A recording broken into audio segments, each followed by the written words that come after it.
पाउस झड़े अस्तव्यस्त school college छात्र छात्री व्यवसायी और चौद्वारवासी चौद्वार मध्य दी जाइथिबा 55 नंबर जातीय राजपथ रे तीनोटी गला पोल धूमावती इम्फा और ओजेम बाजार निकट रे निर्माण कार्य चली पोल रास्ता व्यवहृत होता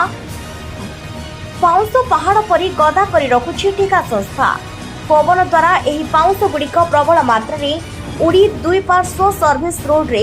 जाउथबा स्कूल कॉलेज छात्र छात्री व्यवसायी और चौद्वारवासी नाही नथिबा असुविधार सम्मुखीन होउथबा बेले व्यवसायी माने व्यवसाय न करि पारि मुंडरे हाथ देई बसिछंती। ठेका संस्थार मनमानी पाई रास्ता कार्य रे विलंब होउथबा बेले बहु कष्ट यातायात करुछंती चौद्वारवासी। तेबे रास्ता कार्य रे व्यवहृत पाउंसरी पानी छिंचन न करबा सहित गोटे स्थान रे गदा करी रखिबारु एपरि भयावह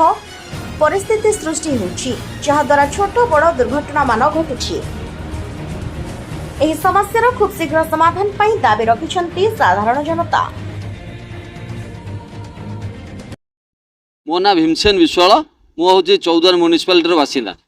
अभियोग या जे ये जो रोड काम होची बहुत स्वागत योग्य काम होची किंतु ये जो डस्ट पकौ होंदी ये डस्ट ऊपर माने पानी पकौ नांदी जोटा कि डस्ट पकई सांगे सांगे तो समतुल करिया कथा करिक ताको जब पानी पकई रोलिंग करते ये जो विभिन्न प्रकार धड़ माने धूली झड़ उड़ूची डस्टार जो धूली झड़ उड़ूची एठी जीवा आसिया करिया पई हमको असह्य होई पड़ुची चौद्वारवासी पई असह्य होई पड़ुची। एठी रास्ता घाट जो बजार घाट जो दुकान भाई माने अछंती से माने भी असह्य होई पड़ुची। जो मानकर देखिए आपण स्कूल कॉलेज पिला जो जीवा आसिया करछंती से माने भी असह्य होई पड़ुछंती। एठी जो जो रास्ता कड़े जो घर माने अछि से घर मानकर देखिए आपण देख गोटे पट्टू टाइप रे बसी जाउची माने एठिकार पानी किए किछि पड़ना आपण देखंतु एठी देखंतु इम्फा पाखर जो ब्रिज होची सेठी आपण देखंतु कलिय छक देखंतु गांधी छक देखंतु ओटीएम छक देखंतु जो टाइप रो ब्रिज होची सेठी जो माने डस्ट पड़ुची ए डस्ट पूरा प्रबल परिमाण रे पूरा उडुची जोटा कि चौद्वारवासी पान पई पूरा असह्य होची जोटा कि आखि रे पहिले आखिर जो दूरदृष्टिटा होची माने टोटाली आखिटा को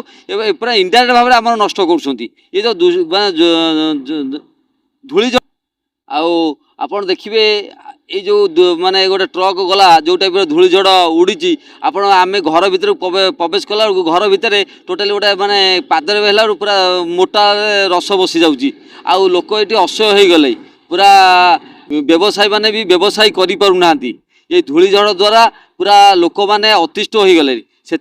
आमे जो कंट्राक्टर भाई माने जो कंट्राक्टर काम कर माने कहूँ चेतावनी नुह रिक्वेस्ट करूँ ये बहुत परिमाण में पानी ये पकातु जोटा कि लोकों